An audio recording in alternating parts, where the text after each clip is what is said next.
কে? আপনি কে? আপনি কে? আপনি কে? আপনি কে বলুন? আপনি বলছেন কে আপনি? আপনি বলুন আপনি কে? আপনি কে? আপনি কে? আপনি বলুন আপনি আগে বলুন কে? আপনি কে? কে বলুন? আপনি পরিচয় দিন। আপনার পরিচয়টা দিন। আপনি ফোন করুন। আপনি কে? আপনি কে? বলুন।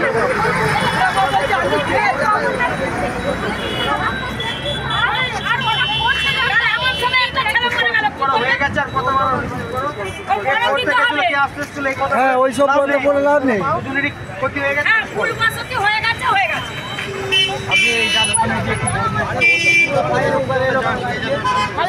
দাদা সিগন্যাল ছিল যে মোটরসাইকেল কে সিগন্যাল ভেঙেছে? আপনি সিগন্যাল ভেঙেছেন দাদা? আপনি মোটরসাইকেলের সিগন্যাল ভেঙে গেছে। পাবলিক বলে সিগন্যাল ভেঙে গেছে। আপনি সিগন্যাল ভেঙে গেছে না একদম না। কেন সিগন্যাল ভেঙে যাবেন? কেন ভাই কেন আপনি সিগন্যাল ভেঙে যাবেন বলুন? হ্যাঁ দাদা কাজ দোষ সিগন্যালটা তো তোমাদেরও আছে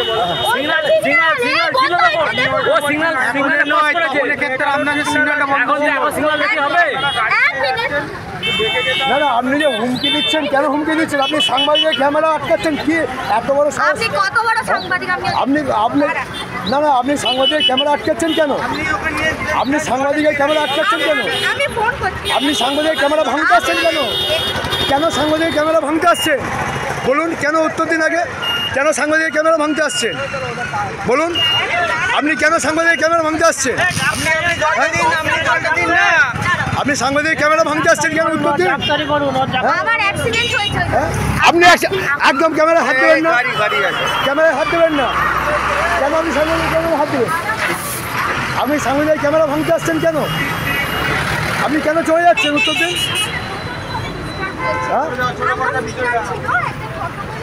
আপনি সিগন্যাল ভেঙে এনেন তারপর আপনি সাংবাদিকের ক্যামেরা ভাঙতে যাচ্ছেন কেন?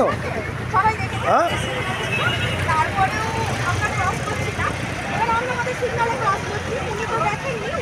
আপনি আগে উত্তর দিন তারপর ফোন করবেন। আপনি সাংবাদিকদের ক্যামেরা ভাঙতে আসছেন।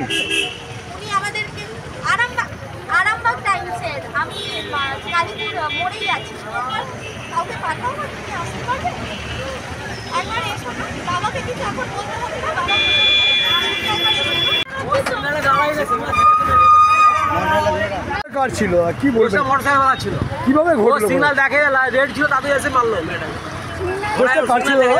দশটা ঈদের মতো মোটরসাইকেল এতটাই স্পিডে যাচ্ছে সিগন্যালটাতেই মানুষটা পেরোচ্ছে। তুমি তো দেখতে পাচ্ছে রাস্তায় যে একটা মানুষ পেরোচ্ছে, ওদের তো দেখে যাওয়া দরকার। ওরা এতটাই স্পিডে গিয়েছে মানুষ মোটরসাইকেল সিগন্যাল ভেঙে যাচ্ছিল। মোটরসাইকেল সিগন্যাল ভেঙে যাচ্ছিল ব্যাপারটা ওখানে সিগন্যালটা আমি বলছি একটা মানুষ যদি রাস্তা দিকে পেরে মানুষ তো দেখতে পাবে, কিন্তু ওরা না দেখে এতটাই বাইকগুলো মানে বেপরোয়া বাইকগুলো যাচ্ছে। কিন্তু কিছু হয়ে গেলেই ওই যে বড় গাড়ির দোষ সাধারণ মানুষের দোষ।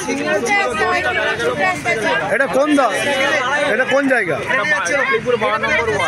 বড় দুর্ঘটনা ঘটে যেতে পারতো। বড় দুর্ঘটনা বাইকগুলো যেটা সতর্ক যাওয়া দরকার। বাইকগুলো করে বেরিয়ে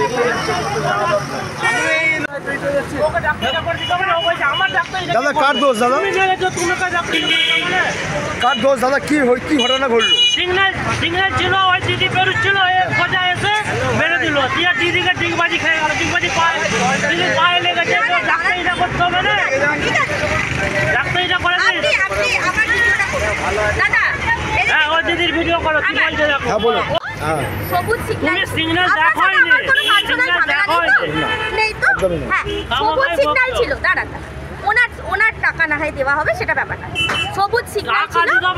আরে একটা বিষয়কে কথা বলুন। আপনি হঠাৎ করে সাংবাদিকের ক্যামেরা ভাঙছিলেন কেন? আমি কিচ্ছু করতে চাই। কেন ক্যামেরা ভাঙছিলেন? আপনি সাংবাদিক ক্যামেরাটা ভাঙছিলেন কেন? আপনি সাংবাদিক ক্যামেরাটা ভাঙছিলেন কেন? এই প্রশ্নের উত্তর দিন দিদি ভাই।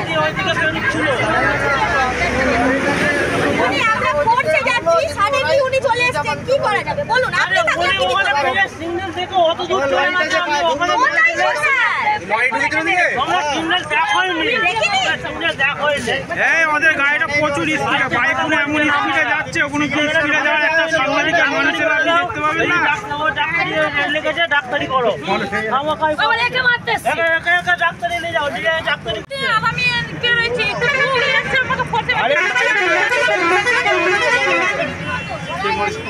ও মেরেছে, ও আমার গরম মারছে। কিভাবে ঘটলো ঘটনা? আমরা দেখছি ওইদিকে গাড়িগুলো যাচ্ছে আর ওইখানে গাড়িগুলো দাঁড়িয়ে পড়ে আছে। আপনারা সিগন্যালই বেরোচ্ছিলেন?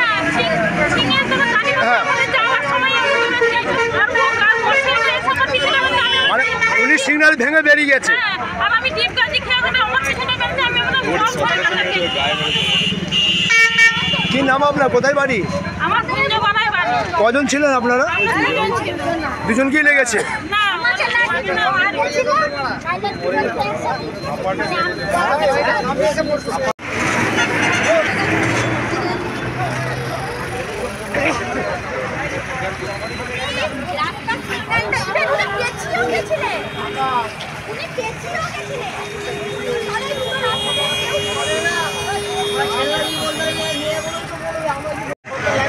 তোকে কি বলেছিল? আমাকে বলছে এখানে একটা অ্যাক্সিডেন্ট ঘটে, মোটর সাইকেল দুজনে যাচ্ছেন তারা স্বামী স্ত্রী সম্ভবত, এবং সিগন্যাল ছিলেন, রেড সিগন্যাল ছিলেন, উনি আমার পুরো দিক থেকে আমাকে দিয়ে যাচ্ছিলেন, রেড সিগন্যাল ভেঙে দিয়ে যাচ্ছিলেন। সেই অবস্থায় এই দুটি মহিলা রাস্তা পার হচ্ছিলেন, ওনারা লিগালভাবে যাচ্ছিলেন সজোরে, মানে গাড়িটা কমসে কম 80 স্পিড ছিলেন। সেই অবস্থায় ধাক্কা মারে এই মহিলাটি পড়ে যায়। পড়ে যাওয়ার পরে আমি দোকান থেকে দেখতে পাচ্ছি পরিষ্কার যে মোটর বাইকের দোষ। আমি এসে ছবি করতে আসি, আমি একটা এখানকার স্থানীয় একটা সাংবাদিক, সেই সাংবাদিক হিসেবে আমি ছবি করতে আসি, আমাকে মারতে আসছে। আপনি জানেন আমি কে? আপনি জানেন আপনার ক্যামেরা ভেঙে দেবো। ওনার 30,000 টাকা, আমার 30,000 টাকার মোবাইল, ওনার জীবনের থেকে দাম বেশি, এই মোবাইলের দাম কে দেবে? যদি মোবাইলটা ভেঙে যেত, মানে এইভাবে রিয়াক্ট করছে, বুঝে দেখাচ্ছেন যে এই সিগন্যাল আমার বাবা তৈরি করেছে।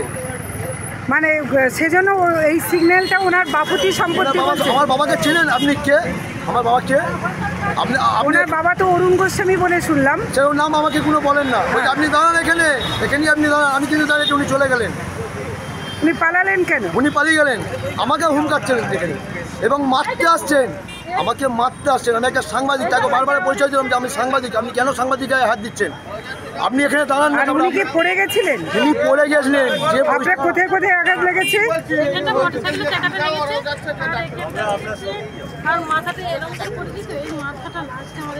ইনাকে বলছেন আপনার জীবনের থেকে আমার 30,000 টাকা মোবাইলের দামটা বেশি।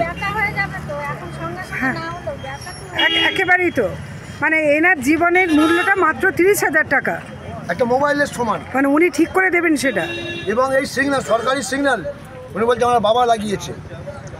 আরে ওনার বাবা লাগিয়েছে কি? কে রামশ্যাম যদুমধু যেই লাগান, এটা তো সরকারি সম্পত্তি। এই সিগন্যালটা লাগানো মানে সিগন্যালটা ওনার বাপুতি সম্পত্তি হয় কি করে? একদমই তাই। এবং যে একটা সিগন্যাল জায়গাতে পেরোচ্ছে, কমসে কম 80 স্পিড ছিল ম্যাডাম। হ্যাঁ গাড়িটা ফিরে ছিল, আমরা তাকিয়ে দেখছি কোনো।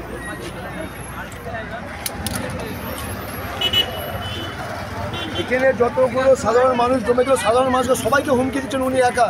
নিজে আধিপত্য ফলাতে চাইছেন যে আমি একটা কোনো একটা বড় আধিকারিকের মেয়ে, এরকম একটা দেখাতে চাইছেন। ঠিক আছে দাদা, আপনার কে হয়? আপনি যে যারা আহত, যে কে হয় আপনার? আমি মানবিকতার খাতিরে এখান দিয়ে যাচ্ছিলাম, মানবিকতার খাতিরে বিষয়টা দেখি। আমার মনে হয়েছে যে সর্বাগ্রে যারা আহত হয়েছেন তাদের চিকিৎসা করানো দরকার, এবং মানবিক মূল্যবোধ থেকে আগে চিকিৎসা করাবার পর তারপরে যে কোনো সিদ্ধান্তে আসা উচিত। এই মানবিকতার ওপর ভিত্তি করে আমি এসেছি। ওনারাও পরিচিত, এনারাও পরিচিত, যেন সবার সম্পর্কটা, দুপক্ষের সম্পর্কটা ভালো থাকে। আপনার কি মনে হয় এই যে ঔদ্ধত্য ভদ্রমহিলা দেখিয়ে গেলেন, যে উনি, আমি এখানে এসে শুনলাম উনি নাকি আরামবাগের যিনি ঠিকাদার অরুণ গোস্বামী বাবুর মেয়ে। আমি বলছি অরুণ গোস্বামী বাবুই হন বা যে ব্যক্তিই হন, ওনার মেয়ে এই যে ঔদ্ধত্য, একজন মানুষের জীবনের মূল্য তিনি ঠিক করে দিচ্ছেন যে 30,000 টাকার মোবাইলের চেয়ে নাকি এনার জীবনে কোনো মূল্যই নেই। তো এই যে ভাষাটা, আর এই যে বলছেন আমার বাবা সিগন্যাল লাগিয়ে গেছে, এই যে সাংবাদিকের মোবাইল কেড়ে নেওয়া, তাকে মারতে যাওয়া, এই ঔদ্ধত্যগুলো আদৌ কি কাম্য?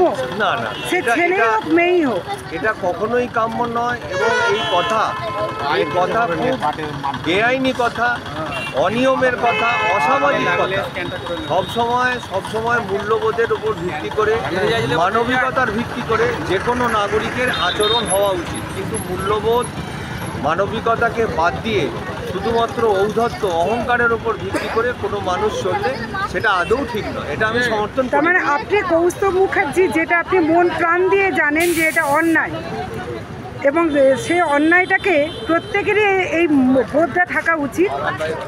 অনেক ধন্যবাদ আপনাকে, এবং আপনাকে অনেক ধন্যবাদ যে আপনি এদের ট্রিটমেন্ট করাতে নিয়ে যাচ্ছেন। এবং আমি এটাই চাই যে আজকের এই ঘটনাটায় যেন কোনো পক্ষের কোনো ক্ষতি না হয়, সেই বোধ বুদ্ধির ওপর ভিত্তি করে আমি না, এখানে পক্ষ বলে কিছু না, এখানে আহতদের চিকিৎসাটাই হচ্ছে প্রয়োজন। আর যে পক্ষ অন্যায় করেছে, এক হচ্ছে সেই ভদ্রমহিলার এসে এখানে ক্ষমা চাওয়া উচিত।